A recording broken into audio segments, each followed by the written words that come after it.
So, addiction is the next topic of the chapter Human Health and Diseases. This is the last topic of the chapter, and before this, we have studied about the HIV, and after HIV, we have also covered a very detailed topic on adolescence. तो adolescence और HIV और उसके पहले हमने cancer इस तरह के और अदर जो डिजीजेस है वो हम लोगों ने यहाँ तक का कवर किया है. और अभी नेक्स्ट जो है एडिक्शन एक टॉपिक है. सो एडिक्शन क्या होता है?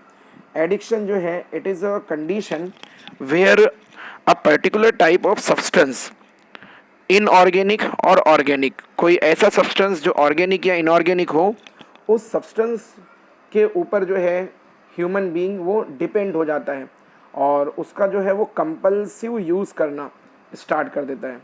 तो अगर किसी पर्टिकुलर टाइप के मेडिकेशन को या किसी पर्टिकुलर टाइप के सब्सटेंस को कोई पर्सन जो है वो उसका कंपल्सिव यूज़ करता है, कंपल्सिव मतलब कि अगर वो सब्सटेंस उसको नहीं मिलता है तो उसका जो माइंड है वो उसके लिए क्रेव करता है, मतलब एक्सट्रीम डिज़ायर जनरेट होती है. तो ऐसी कंडीशन को हम लोग जो है एडिक्शन बोलते हैं. नो, एडिक्शन जो होता है it is for the use of various types of substances which are commonly called as the drugs. And mostly these drugs they are use for medicinal purpose. जितने भी ड्रग्स हैं जो यहाँ एडिक्शन में जिनके ऊपर कोई पर्टिकुलर पर्सन जो है वो एडिक्टेड होता है, वो ड्रग्स के तौर पर भी यूज़ होते हैं. मतलब उनको डोज मैटर करता है. स्मॉल डोज में जो है वो ड्रग्स होते हैं, कुछ कंडीशन में वो लार्ज डोजेस के अंदर जो है वो पर्सन उसके ऊपर डिपेंड हो जाता है. So these are the substance. अब इसके अंदर जो कैटेगरीज हैं जैसे अल्कोहल है, ओपियोइड्स हैं, कोकेन है, निकोटीन है और कुछ अदर ड्रग्स होते हैं जैसे LSD होता है, एम्फेटामाइन होता है, मॉर्फिन होता है. तो ये सब ऐसे सब्सटेंसेस हैं जिनके ऊपर जो है अगर जिनका रेगुलर रिपीटेड यूज़ किया जाए विदाउट मेडिकल असिस्टेंस तो इनके ऊपर हमारी बॉडी जो है वो डिपेंड हो जाती है और फिर एक्सट्रीम डिज़ायर हमारी बॉडी के अंदर क्रेव प्रोड्यूस होती है. तो उसी कंडीशन को हम लोग एडिक्शन बोलते हैं. तो ये जो एडिक्शन है एक तरह से न्यूरोबायोलॉजिकल कंडीशन प्रोड्यूस करती है और हमारे बॉडी में अलग अलग जगह पर जैसे CNS के अंदर, कार्डियोवास्कुलर सिस्टम के ऊपर, GI ट्रैक्ट के अंदर डिफरेंट टाइप के सेल्स होते हैं जिनको हम रिसेप्टर्स बोलते हैं. अलग अलग टाइप के रिसेप्टर्स होते हैं और ये रिसेप्टर्स वो सेल्स होते हैं जहाँ पर जा कर के जो एडिक्ट कर होने वाला जो पर्सन होता है, जो सब्सटेंस वो यूज़ करता है, जो एब्यूसिंग सब्सटेंस यूज़ करता है, उसके रिसेप्टर्स प्रेजेंट होते हैं. एक बहुत नैनो अमाउंट में ये जो सब्सटेंसेस होते हैं ये हमारी बॉडी में भी प्रोड्यूस होते हैं. मतलब हमारी बॉडी खुद भी जो है इनको प्रोड्यूस करती है लेकिन बहुत माइक्रो अमाउंट में प्रोड्यूस करती है. तो इनका हमारी बॉडी के अंदर जो प्रोडक्शन है ये हेल्दी वे में होता है, पॉजिटिव वे में होता है. बट जब कोई पर्सन इनको बाहर से कंज्यूम करना शुरू कर देता है for getting some other purpose, जैसे चीयरफुलनेस के लिए, रिलैक्सेशन के लिए, कामनेस के लिए, ट्रांक्विलाइजेशन के लिए, तो इस कंडीशन को हम कहते हैं एडिक्ट होना या एडिक्शन. तो एडिक्शन जो है इसका हर लेवल पर इफ़ेक्ट होता है. अगर कोई पर्सन जो है वो एडिक्टेड हो जाता है तो उसके फिज़िकल कंडीशन, फिजियोलॉजिकल और साइकोलॉजिकल लेवल पर बॉडी के जो अलग अलग कंडीशंस हैं, अलग अलग फंक्शंस हैं, सभी फंक्शंस इम्पेयर होते हैं. अभी कुछ कॉजेज़ हैं इसके कि कोई पर्सन जो है वो सब्सटेंस एब्यूज़ की तरफ या इस तरफ जो है वो क्यों चला जाता है. Causes of substance abuse during adolescence. ज़्यादा करके जो एडोलिसेंट ग्रुप होता है, एडोलिसेंट एज के जो लोग होते हैं, टीनेजर्स जो होते हैं, वो इस हैबिट में ज़्यादा इंडल्ज हो जाते हैं, इन्वॉल्व हो जाते हैं. तो उसके कुछ कॉजेज़ हैं जैसे एक तो इनसफिशिएंट पेरेंटल केयर या पेरेंटल सुपरविज़न. कुछ बच्चे ऐसे होते हैं कि जिनके पेरेंट्स उनके ऊपर प्रॉपर ध्यान नहीं देते हैं और उनको लगता है कि वो अनवांटेड हो गए हैं, फिर वो थोड़ा सा साइकोलॉजिकली डिस्टर्ब हो जाते हैं. तो धीरे धीरे जो है ये सब्सटेंस एब्यूज़ की तरफ चले जाते हैं. चाइल्ड और पेरेंट के बीच में कम्युनिकेशन गैप होना, ये भी एक रीज़न होता है, उसकी वजह से बच्चे जो है फिर वो अपने पीयर ग्रुप में ज़्यादा इन्वॉल्व होते हैं, और अगर पीयर ग्रुप में कोई एडिक्टेड है तो वहाँ से वो आदत उसके अंदर भी ट्रांसफ़र हो जाती है। कुछ पेरेंट्स और कुछ फैमिलीज़ में बहुत ज़्यादा जो है वो ओवर रेस्ट्रिक्शंस होते हैं, और कुछ ऐसे रूल्स बना के रखे होते हैं पेरेंट्स ने कि जो एडोलिसेंट एज ग्रुप के जो लोग होते हैं उनको फ्रीडम प्रोवाइड नहीं कर पाते, मतलब उनकी थिंकिंग को और उनके फ्रेंड सर्कल के साथ में उठने बैठने को फ्रीडम प्रोवाइड नहीं कर पाते हैं। तो कुछ ऐसे पुअरली डिफाइंड रूल्स होते हैं जिसकी वजह से बच्चा जो है वो एडिक्ट हो जाता है। फैमिली कॉन्फ्लिक्ट है, कभी ऐसा होता है कि फैमिली में मतलब जो पेरेंट्स होते हैं उनके आपस में झगड़े होते रहते हैं, और जो फैमिली में जो दूसरे मेंबर्स हैं उनके झगड़े होते रहते हैं, तो ये कॉन्फ्लिक्ट्स की वजह से भी बच्चा डिप्रेशन में जाता है और फिर धीरे धीरे वो एडिक्ट हो सकता है। फिर favourable parental attitude towards alcohol and drug uses, means इसकी मीनिंग ये है कि कभी बाय चांस अगर ऐसा है कि किसी फैमिली में पेरेंट्स या कोई और अदर फैमिली मेम्बर जो है वो अल्कोहलिक है या ड्रग से एडिक्ट है, तो उसको देख करके जो छोटे बच्चे होते हैं, छोटे बच्चे का मतलब यहाँ पर जो एडोलिसेंट एज ग्रुप में एंटर होने वाले बच्चे जो होते हैं वो भी उसकी तरफ जो है वो उनका इंक्लिनेशन हो जाता है, मतलब उनके अंदर भी ये आदत जो है आ जाती है। फिर नेक्स्ट जो है वो पेरेंट्स का अपने बच्चों के ऊपर बहुत ज़्यादा ओवर रेस्ट्रिक्शन, ये भी कभी कभी जो है वो कॉज करता है कि जो बच्चे होते हैं वो रिबेलियन हो जाते हैं, और रिबेलियन बिहेवियर की वजह से फिर कभी वो बुरे लोगों के साथ में उठना बैठना शुरू कर देते हैं और फिर वहाँ से एडिक्शन उनके अंदर आ जाती है। देन नेक्स्ट है मेथड्स और measure to control the abuse.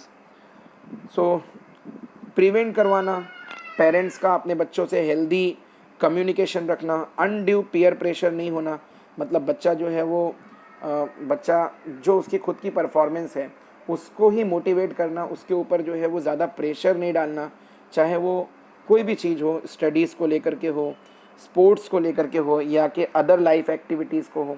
उस बच्चे बच्चे की जो जनरल मेंटल टेंडेंसी है उसको पेरेंट्स को समझना और बच्चे से उतनी ही उम्मीद लगाना जितना बच्चा जो है वो कर सकता है।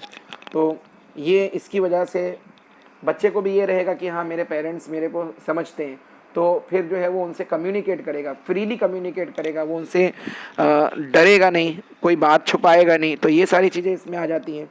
प्रॉपर एजुकेशन और प्रॉपर काउंसलिंग करना बच्चे को, अगर पेरेंट्स को ऐसा लगता है कि उनका बच्चा है कुछ ऐसे लोगों के साथ में जो एडिक्टेड हैं उनके साथ में उसका उठना बैठना है, तो उससे बात करें, उसकी प्रॉपर काउंसलिंग करें। डायरेक्ट अगर वो मना करेंगे कि तुम कोई पर्टिकुलर फ्रेंड का नाम लेकर के कि उसके साथ में मत घूमने जाओ, उसके साथ में उठो बैठो मत, उससे मिलो मत, तो हो सकता है कि बच्चा जो है पेरेंट की बात ना माने।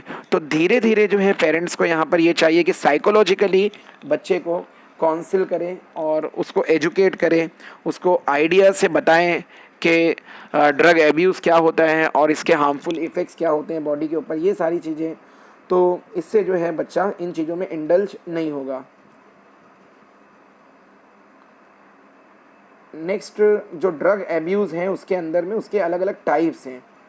सो डिफरेंट टाइप के जो है वो एब्यूसिंग सब्सटेंसेस होते हैं, मतलब एब्यूज सब्सटेंस हम उनको बोलते हैं जो हेल्थ के लिए बुरे हों।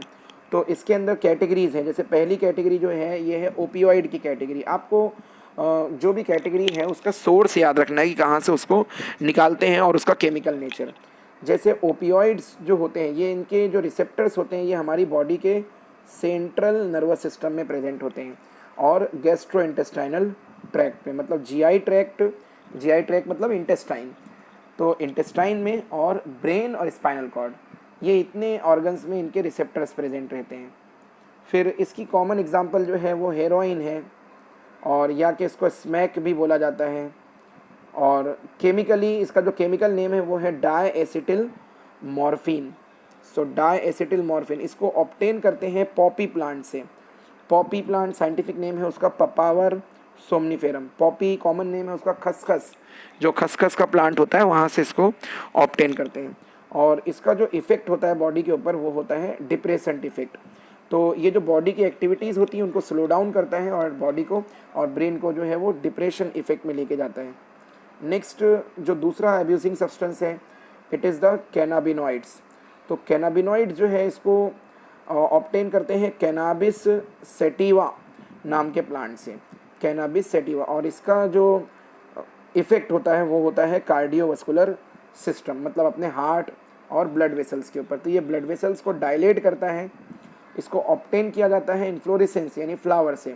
और इसकी जो कॉमन कैटेगरीज हैं, ये जो नाम है कैनाबिनॉइड ये केमिकल नेम है इसका, और इसके जो कॉमन लोकल नेम्स हैं उसमें आ जाता है मैरिजुआना, हशीश, चरस और गांजा। तो मैरिजुआना, हशीश, चरस और गांजा ये कैनाबिनॉइड की कैटेगरी में आते हैं। तो मैरिजुआना जो होता है ये बहुत कॉमन होता है, जिसको भांग बोलते हैं। भांग कभी इसको जो है पानी के साथ में या दूध के साथ में मिला करके जो है वो कंज्यूम करते हैं। तो इसका भी जो है वो CNS के ऊपर भी थोड़ा इफेक्ट होता है, और मेजर इफेक्ट इसका कार्डियोवास्कुलर होता है। तो ये थोड़ा सा स्मॉल अमाउंट में लेने से ये स्टिमुलेंट इफेक्ट दिखाता है, और लार्ज अमाउंट में अगर इसको कंज्यूम किया जाए तो ये डिप्रेसिव इफेक्ट दिखाता है। फिर नेक्स्ट है कोकीन और cocaine. Now cocaine is obtain from Erythroxylum Coca, ये उसके प्लांट का नाम है। कॉमनली कोका प्लांट बोलते हैं इसको, और ये एक टाइप का अल्कोलॉइड है, वहाँ से इसको हम लोग ऑब्टेन करते हैं। और ये हमारी बॉडी के डोपामाइन लेवल को इंक्रीज़ करता है। न्यूरोट्रांसमीटर डोपामाइन जो हमारी बॉडी में प्रोड्यूस होता है उसको ये इंक्रीज़ करता है। और एक्सेसिव अमाउंट में अगर इसको कंज्यूम करते हैं तो ये कॉज करता है चीयरफुलनेस, मतलब हैप्पीनेस कॉज करता है। और अगर बहुत ज़्यादा जो है उसको कंज्यूम और रेगुलर कंज्यूम किया जाए तो इरिटेबिलिटी कॉज करता है। इरिटेबिलिटी का मतलब ये होता है कि फिर जो इसके ऊपर डिपेंड हो जाते हैं जो पर्सन, उनको फिर कुछ अच्छा लगता नहीं है और बार बार मन करता है कि इसका नशा किया जाए। तो ये सब चीज़ें इसके अंदर आ जाती हैं। नेक्स्ट है हेलुसिनोजन। इसका इफेक्ट है हेलुसिनोजन, मतलब कि माइंड एक्सपांडिंग ड्रग। मतलब जो कंडीशन है हेलुसिनेशन, हमने पढ़ा है एडोलेसेंस में हेलुसिनेशन और डिल्यूशन को, तो ये थिंकिंग के ऊपर इफेक्ट डालता है। हेलुसिनोजन जो होते हैं ये अल्कोलॉइड्स होते हैं और डे ड्रीमिंग कॉज करते हैं। डे ड्रीमिंग भी मैंने जो है एडोलेसेंस वाले लेक्चर में मैंने बताया था। एट्रोपा बेलाडोना और दतुरा स्ट्रेमोनियम, ये इन प्लांट्स से इसको ऑब्टेन किया जाता है। तो एट्रोपा बेलाडोना और दतुरा स्ट्रेमोनियम जो स्पेसीज है, दतुरा स्पेसीज, वहाँ से इसको ऑब्टेन करते हैं। फिर एक और ड्रग है जिसकी कैटेगरी है LSD, lysergic acid diethyl amine. और ये जो कैटेगरीज हैं, LSD है, बारबिचुरेट्स हैं, एम्फेटामाइन है, बेंजोडाइजापाइन है। एक्चुअली ये जो है ये साइको एक्टिव ड्रग्स हैं। मतलब कि नॉर्मली ये ड्रग्स कब यूज़ होते हैं, ये ड्रग्स जो है वो यूज़ होते हैं डिप्रेशन को और इंसोम्निया को ट्रीट करने के लिए। तो जो नींद नहीं आने की जिनको प्रॉब्लम होती है, इंसोम्निया, तो उनको डॉक्टर जो है वो कुछ छोटी टैबलेट्स देते हैं, जैसे अल्प्राजोलाम और इस तरह के जो टैबलेट्स होते हैं ये देते हैं। तो उसकी वजह से उनको थोड़ा नींद आती है। तो उसका जो इंग्रेडिएंट होता है ये LSD होता है। कैनाबिस सेटिवा से ही इसको ऑब्टेन किया जाता है। लेकिन अगर कंटिन्यू इसको यूज़ किया जाए और डॉक्टर की सलाह के बगैर यूज़ किया जाए लगातार, तो पर्सन का जो माइंड है इनके ऊपर डिपेंड हो जाता है, और फिर धीरे धीरे इंसान जो है वो इनके ऊपर डिपेंड हो जाता है। जैसे सपोज़ कर लो डॉक्टर ने आपको जो है सपोज़ 15 डेज़ के लिए कोर्स बताया है बेंजोडाइजापाइन का, कि आपको नींद नहीं आती है, कि ये रात के टाइम पे ये मेडिसिन, ये टैबलेट कंज्यूम करो। आपने 15 दिन उसको यूज़ किया तो आपको नींद अच्छी आने लग गई। लेकिन वो 15 दिन में क्या होता है, बॉडी जो है वो हैबिचुअल हो जाती है धीरे धीरे। फिर जब वो मेडिसिन डॉक्टर रोक देता है तो हमारा मन करता है, हमको नींद आती है उसके बाद बगैर मेडिसिन के भी, लेकिन हमारा अंदर से मन करता है कि हम अगर मेडिसिन खाएंगे तो हमको नींद अच्छी आएगी। तो ये इस तरह से जो है वो इंसान साइकोलॉजिकली उसके ऊपर डिपेंड हो जाता है। तो फिर हम जो है वो मेडिकल स्टोर से जा करके उसको परचेस करते हैं और फिर अननेसेसरी उसको और लॉन्ग टर्म के लिए यूज़ करते हैं, और धीरे धीरे हमारी बॉडी उसके ऊपर डिपेंड हो जाती है। तो ये कुछ ऐसी मेडिसिन्स होती हैं जिनको डिप्रेशन क्योर करने के लिए देते हैं। ऐसे ही आपने सुना होगा कोडीन के बारे में। कोडीन जो है ये मेन इंग्रेडिएंट होता है, जो खांसी की दवा होती है उसके अंदर कोडीन पाई जाती है। तो ये कोडीन भी जो है अगर ज़्यादा कंज्यूम कर लेते हैं तो उसकी वजह से हमको नींद आती है। कभी ऐसा होता है कि खांसी की दवा या खांसी का जो सिरप होता है, मतलब जो कफ सिरप होता है, तो वो कफ सिरप पीने के बाद में हमको थोड़ा नींद जैसी आती है, हमारी बॉडी जो है वो लेज़ी और सुस्त हो जाती है। तो ये उसका इफेक्ट होता है, कोडीन का इफेक्ट होता है। नेक्स्ट जो है वो एडिक्शन का डिपेंडेंस। तो डिपेंडेंस किसको बोलते हैं? पर्सन का पूरी तरह से किसी पर्टिकुलर ड्रग के ऊपर डिपेंड हो जाना, मतलब कि अगर वो ड्रग उसको ना मिले तो उसके लिए वो पर्सन किसी भी हद तक चला जाता है, मतलब पैसे चुरा लेता है या किसी से पैसे छीन लेता है या किसी को मार देता है उसके लिए। तो ये डिपेंडेंस होता है, मतलब हर हाल में उस पर्सन को जब उसको क्रेविंग होती है, मतलब जब अंदर से उसको तलब लगती है, तो उसको वो पर्टिकुलर टाइप का ड्रग, वो पर्टिकुलर टाइप की जो मेडिसिन है वो उसकी बॉडी में पहुंचना चाहिए। इसी को हम कहते हैं डिपेंडेंस। तो ये एक तरह का साइकोलॉजिकल अटैचमेंट होता है सर्टेन ड्रग्स के साथ में, और इसका इफ़ेक्ट होता है जब वो ड्रग कंज्यूम कर लेता है तो उसकी बॉडी में यूफोरिया, चीयरफुलनेस आ जाता है, या टेम्परेरी फीलिंग ऑफ वेलबींग आ जाती है, कुछ देर के लिए उसको अच्छा लगने लग जाता है, नींद आ जाती है, अच्छी नींद आ जाती है। तो ये चीज़ें उसके अंदर आ जाती है। धीरे धीरे क्या होता है कि बॉडी के अंदर और बॉडी के जो सेल्स और जो रिसेप्टर्स होते हैं उनके ऊपर इसका डोज जो है वो इंक्रीज़ होना शुरू हो जाता है। जैसे सपोज कर लो कि पर्सन जो है वो स्टार्ट में एक टैबलेट जो है वो पर डे ले रहा है, और धीरे धीरे जो है उसकी बॉडी उसके लिए हैबिचुअल हो गई है। तो अब बाद में क्या होगा कि 1 टैबलेट पर डे से उसकी बॉडी के अंदर कोई इफेक्ट नहीं होगा। उसको लगेगा कि शुरू में ये लगेगा कि एक टैबलेट मैं खा लेता हूँ तो मुझको बहुत अच्छी नींद आती है, मुझको बहुत सुकून मिल जाता है। लेकिन कुछ 1 महीने के बाद में उसको ये लगेगा कि नहीं, एक टैबलेट खाने की वजह से भी अब मैं एक खाने के बाद भी मेरे को नींद नहीं आ रही है और ब्रेन जो है वो रिलैक्स नहीं हो रहा है। तो फिर वो क्या करेगा, फिर वो 24 घंटे में 2 टैबलेट खाना स्टार्ट करेगा, फिर 15-20 दिन के बाद में वो 3 टैबलेट खाना स्टार्ट करेगा। धीरे धीरे क्या होगा कि ऑटोमेटिकली उसका जो डोज है वो इंक्रीज होता जाएगा, मतलब उसकी बॉडी जो है ना वो लो डोज के लिए टॉलरेंट हो जाएगी, मतलब लो डोज उसकी बॉडी के ऊपर कोई इफेक्ट नहीं डालेगा। तो ये चीज़ जो होती है इसको हम कहते हैं टॉलरेंस आना, मतलब कि बॉडी जो है उसके लिए बॉडी के अंदर वहाँ टॉलरेंस आ जाती है, लिमिट बढ़ जाती है बॉडी की और क्रेविंग बढ़ जाती है बॉडी के लिए। धीरे धीरे जो हमारे जो रिसेप्टर्स होते हैं वो इसको रिस्पॉन्ड करना, लो डोज को रिस्पॉन्स करना बंद कर देते हैं, और हमारी बॉडी को जो है वो फिर हायर डोज की ज़रूरत पड़ने लग जाती है। अल्कोहल के अंदर भी ऐसे ही होता है। शुरू में इंसान जो है वो थोड़ा कम कंज्यूम करता है, धीरे धीरे जो है वो बढ़ते जाता है, बढ़ते बढ़ते एक ऐसा टाइम आ जाता है कि उसके ऊपर ह्यूमन का खुद का कोई कंट्रोल नहीं रह जाता। तो इन सब चीज़ों से जो है वो हमको दूर रहना चाहिए। जब हम या जब कोई एडिक्टेड पर्सन किसी अपने एडिक्ट को छोड़ता है, जैसे अल्कोहलिक है और वो जब अल्कोहल को छोड़ता है, या कोई पर्टिकुलर ड्रगिस्ट है जब वो ड्रग को छोड़ता है, तो उसके अंदर कुछ ऐसे अनप्लीजेंट सिम्टम आते हैं, और जैसे बहुत ज़्यादा उसकी आंखों को देख करके लगता है कि रेडनेस आ जाता है, चेहरा उसको गुस्सा आने लग जाता है, इरिटेबिलिटी हो जाता है, उसको कोई चीज़ अच्छी लगती नहीं है, दूसरों से बात करना छोड़ देता है, अकेले रहना शुरू कर देता है। तो ये सारी चीज़ें जो होती हैं ये इफ़ेक्ट होते हैं, इनको हम कलेक्टिवली बोलते हैं विड्रॉल सिंड्रोम या विड्रॉल इफ़ेक्ट। तो ये विड्रॉल इफ़ेक्ट अक्सर देखने को मिलते हैं कुछ ऐसे लोगों के अंदर जो लोग रिहैबिलिटेशन सेंटर में जाते हैं, जहाँ पर उनको जो है उनको ड्रग उनसे जो अल्कोहल होता है वो छुड़वाया जाता है। तो शुरू में उनको जो है वो माइल्ड ड्रग दिए जाते हैं, ऐसा नहीं है कि डायरेक्ट उनके ड्रग को ज़ीरो कर दिया जाता है, लेवल को ज़ीरो कर दिया जाता है। तो शुरू में माइल्ड ड्रग की कुछ टैबलेट दी जाती है जिसका इफ़ेक्ट बहुत माइल्ड होता है, और धीरे धीरे उसका डोज कम करते करते उसको फिर ज़ीरो कर दिया जाता है। तो जो सिम्टम्स आते हैं, अलग अलग सिम्टम्स आते हैं पेशेंट में। एंग्जाइटी हो सकती है, ट्रेम्बलिंग यानी कि वो अपने पैरों पर चल नहीं पाएंगे, नौशिया फीलिंग होगी, बहुत ज़्यादा स्वेटिंग होगा उनको, अलग अलग कंडीशन, कभी जो है वो बहुत चिड़चिड़ापन आ जाएगा। तो ये सारे जो है इनको हम कहते हैं विड्रॉल सिम्टम्स या विड्रॉल सिंड्रोम। इफ़ेक्ट यहाँ पर कुछ बताए हुए हैं, इफ़ेक्ट ऑफ ड्रग और अल्कोहल एब्यूज़। तो रेकलेस बिहेवियर यानी बेचैनी होना, वेंडलिज्म मीन्स कि बहुत ज़्यादा क्रिमिनल बिहेवियर डेवलप हो जाना, वायलेंस आ जाना, ये उसके कुछ सिम्टम्स हैं। और फिर एक्सेसिव डोज जो होता है इसका, ये अगर बहुत ज़्यादा एक्सेसिवली कंज्यूम कर लिए तो पेशेंट जो है, पर्सन जो है वो कोमा में जा सकता है, डेथ भी हो सकती है, कभी कभी रेस्पिरेटरी फेलुअर हो जाता है, कुछ हेमोरेज हो जाता है, इंटरनल ब्लीडिंग हो जाती है। तो ये सारे जो है वो इफ़ेक्ट होते हैं। अल्कोहल का आपको पता है कि अल्कोहल का जो ओवरडोज होता है इसका इफ़ेक्ट जो है वो लीवर पर होता है, क्रोनिक इफ़ेक्ट, यानी कई साल तक अगर कंज्यूम कर रहा है तो उसका इफेक्ट लीवर पर होता है। सडन इफेक्ट जो होता है उसका ब्रेन पर होता है, सेंट्रल नर्वस सिस्टम पर होता है, मेडुला ऑब्लोंगेटा के ऊपर और साथ ही सेरेबेलम पार्ट के ऊपर ज़्यादा इफेक्ट होता है। तो पर्सन जो है वो सीधे खड़े नहीं रह पाता, चल नहीं पाता, उसका जो गेट होता है, गेट मतलब उसका वॉकिंग स्टाइल जो होता है वो चेंज हो जाता है अल्कोहल कंज्यूम करने के बाद में।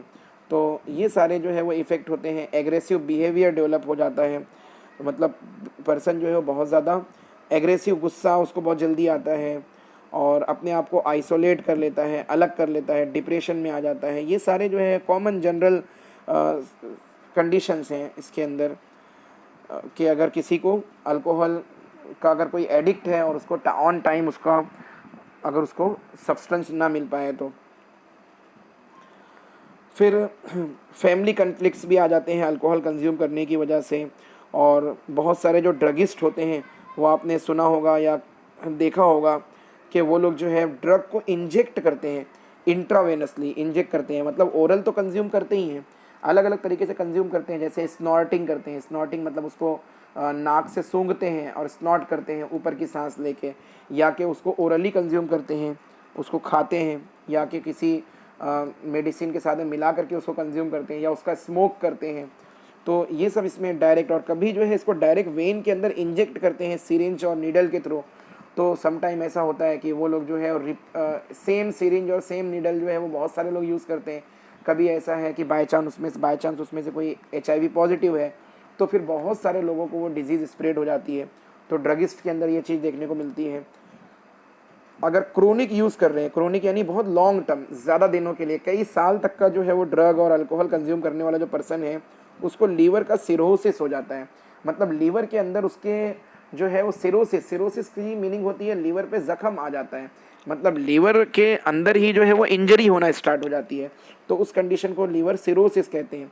और ये लीवर सिरोसिस जो है फिर इसको ट्रीट होने और क्योर होने में बहुत ज़्यादा लॉन्ग टाइम लेता है। ये प्रेगनेंसी के टाइम पर अगर फीमेल जो है वो अल्कोहल कंज्यूम करती है तो उसका उसके फीटस के ऊपर इफ़ेक्ट होगा और बर्थ डिफेक्ट कॉज होगा। बहुत सारे ऐसे ड्रग्स हैं जो कि birth defect, congenital birth defect cause करते हैं, जैसे किडनी का, हार्ट का डिफेक्ट बच्चे के अंदर, पैदा होने वाले बच्चे के अंदर। तो ये टेराटोजेंस होते हैं जिनको हम बोलते हैं बर्थ डिफेक्ट कॉज करने वाले सब्सटेंसेस। कुछ ऐसे भी ड्रग्स होते हैं जिनको पर्टिकुलर स्पोर्ट्स पर्सन कंज्यूम करते हैं, और स्पोर्ट्स पर्सन इनको कंज्यूम करते हैं अपने परफॉर्मेंस को इंक्रीज़ करने के लिए। तो ये जो होते हैं इनको कलेक्टिवली बोला जाता है एनाबॉलिक स्टीरॉइड्स।